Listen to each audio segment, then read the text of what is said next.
Il était une fois une petite fille qui s'appelait Julie. Elle avait de longs cheveux blonds et des yeux bleus.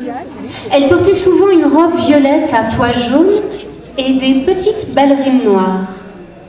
Cette petite fille était triste car elle n'avait pas d'amis. Un jour, alors qu'elle se trouvait devant son école primaire, à la sortie des classes, elle décida d'aller se promener au centre-ville pour se changer les idées, car elle se sentait très seule. Elle s'arrêta devant une grande fontaine. Celle-ci était toute en pierre et au centre, 5 statues représentaient des personnages légendaires. Il y avait Saint Florentin, Sainte Barbe, Saint Martin, Sainte Béate et Ève. Et aussi 3 dragons qui crachaient de l'eau. Alors, Julie jeta une pièce en fermant les yeux et fit un vœu. Je voudrais que tous ces personnages deviennent mes amis, dit-elle tristement.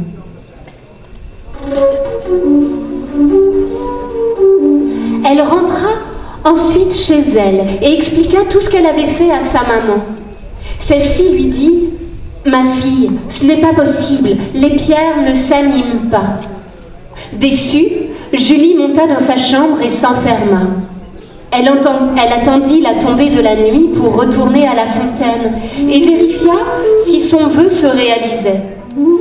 Mais rien ne se passait. Pendant 7 soirs, elle retourna à la fontaine, mais rien ne changeait. Au 8e soir, le miracle se produisit. La lumière de la lune éclaira le cadran solaire et celui-ci renvoya ses rayons sur la fontaine. C'est alors que Julie vit les personnages s'animer l'un après l'autre. Ce fut Saint Florentin qui bougea le premier. Il tourna sa tête de droite à gauche, puis il souleva son bouclier face à la lune pour éclairer le soleil de bronze qui se trouvait au milieu du bouclier. Sainte Barbe fut la deuxième à s'animer. Elle se mit à danser en tournant autour de sa tour. La lune illuminait sa couronne. Saint Martin, lui, souleva son sceptre et le présenta à la lune. À ce moment-là, son manteau devint tout rouge. Sainte Béate ouvrit ses yeux et la lune les éclaira comme 2 diamants. Enfin, l'astre fit briller les cheveux d'Ève comme une rivière d'or. Tous ces petits personnages descendirent de la fontaine en marchant sur l'air. Julie en resta bouche bée. La petite fille se dit « Mais c'est impossible !» À ce moment-là, Saint Florentin s'approcha d'elle. « Bonjour, Julie. Nous sommes tes amis. Suis-nous. Nous allons te montrer tous les passages secrets de la ville. » Ils se dirigèrent vers la rue des Chanteloups et là, Julie entendit le hurlement des loups. Cela l'effraya, mais ses amis la rassurèrent. Au loin, les 3 dragons suivaient la petite troupe, mais on ne les voyait pas. Ils s'engagèrent à travers la fente d'un mur et Julie eut du mal à passer car elle était beaucoup plus grosse que ses amis. Ils se retrouvèrent dans les souterrains sombres et froids. Sainte Barbe frotta sa tour et la lumière jaillit. Julie voyait sur les murs humides l'ombre gigantesque de ses amis. Elle se mit à courir, mais les ombres la rattrapèrent. Au bout de la galerie, il y avait un passage étroit entre 2 maisons. Ils se retrouvèrent face à un arbre qui bougeait dans tous les sens.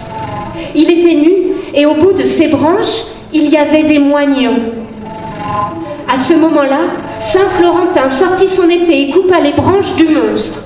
Ils coururent ensuite se réfugier dans le petit trou d'un mur. Le passage donnait sur un puits recouvert de ciment. Avec son épée, Saint-Florentin brisa le ciment et ils furent de nouveau dehors. Deux énormes lions les attendaient. Ils leur dirent: montez les escaliers, vous trouverez une petite porte rouge. Il n'y a que toi, Ève, qui puisse l'ouvrir en introduisant une mèche de tes cheveux dans la serrure.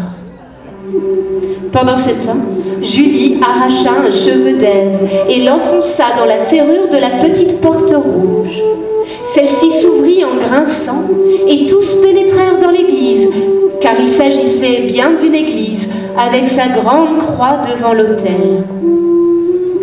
Une lumière éblouissante pénétra à travers les vitraux et enveloppa la petite équipe. Pendant qu'ils gravissaient les marches de l'église, Sainte Béate s'exclama: « Attention, je vois l'ombre des dragons qui sont au-dessus de nos têtes. Sauvons-nous !» Les dragons commencèrent à cracher du feu. Et là, Ève étendit ses cheveux pour faire un bouclier afin de protéger ses amis. Ils furent transportés dans une vieille demeure sombre et sans issue. Ève tremblait de froid, alors Saint Martin lui proposa son manteau.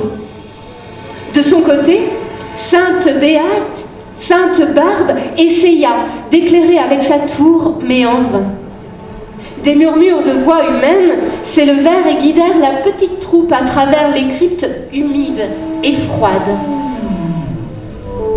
Ils étaient tous terrifiés, mais ils avançaient quand même en suivant le plus courageux, Saint Florentin. Soudain, ils virent des ombres blanches agenouillées, en train de prier.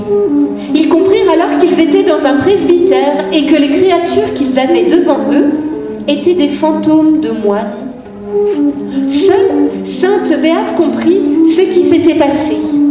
Ces moines avaient été enfermés vivants lors de la dernière guerre et leurs âmes n'avaient pas pu rejoindre le paradis. Alors, elle joignit ses mains et à ce moment-là, tous les murs qui bouchaient les issues éclatèrent. Les âmes furent enfin délivrées. Dehors, le jour commençait à se lever. Il était temps pour nos amis de rejoindre la fontaine avant de redevenir pierre.